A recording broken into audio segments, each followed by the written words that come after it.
अहंकार, अहंकार, अहंकार।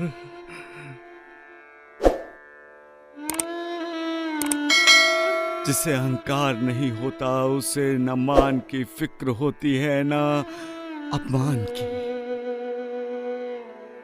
और जब इंसान मान अपमान के बारे में सोचने लगता है तो समझ लेना चाहिए कि अहंकार रूपी सांप उसके दिल में कुंडली मारकर बैठ चुका होता है। मान और अपमान दोनों इंसान को बहकाते हैं, इंसान के दिल में अपने बारे में गलत फहमियां पैदा करते हैं।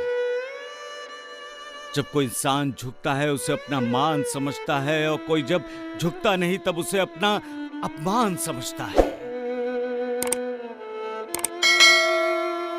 इसलिए संत महात्मा कहते हैं कि इंसान को हमेशा विनम्र हलीम होना चाहिए, हमेशा मालिक की भक्ति में दिल को लगाए रखना चाहिए, जिससे इंसान के दिल पर अहंकार हावी ना हो। फिर इंसान के दिल में अपने बारे में कोई गलत फहमी नहीं होती, ना उसे मान की फिक्र होती है ना अपमान की, और ना ही वो किसी का अपमान करता है। उसे हर किसी में मालिक नजर आता है, हर किसी के सामने वो विनम्र होता है। सबका मालिक एक। अब शिरडी के लोगों को तुम ही बताओ मालिक, शरीर का त्याग करने वाले प्राण क्या कभी वापस लौटकर आते हैं? उन प्राणों को तो उस शरीर में रहने की सजा तुम ही देते हो, और जैसे सजा का वक्त समाप्त होता है वो प्राण एक पल के लिए भी शरीर में रहने को तैयार नहीं होता, उसी पल शरीर को त्याग देता है। चाहे शरीर का वस्त्र नया ही क्यों ना हो, वो तो तुम्हें विलीन होना चाहता है, तुम्हारे साथ एक रूप होना चाहता है। इसलिए तो इंसानी शरीर को त्याग कर तुम्हारे पास चल पड़ता है। जो तुम्हारी ओर आकर्षित होता है उसे फिर किसी चीज का आकर्षण नहीं रहता मालिक।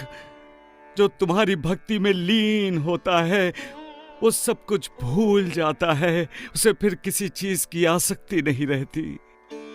शरीर तो प्राणों के लिए तुच्छ वस्तु हो जाती है मालिक। वैसे भी जब निर्विकार के साथ मिलन करना है तो विकारों से भरा हुआ ये शरीर किस काम का है मालिक? कमाल के हो मालिक, कमाल के। स्वयं तो तुम बिना शरीर के हो लेकिन इंसानों के लिए शरीर बनाते हो।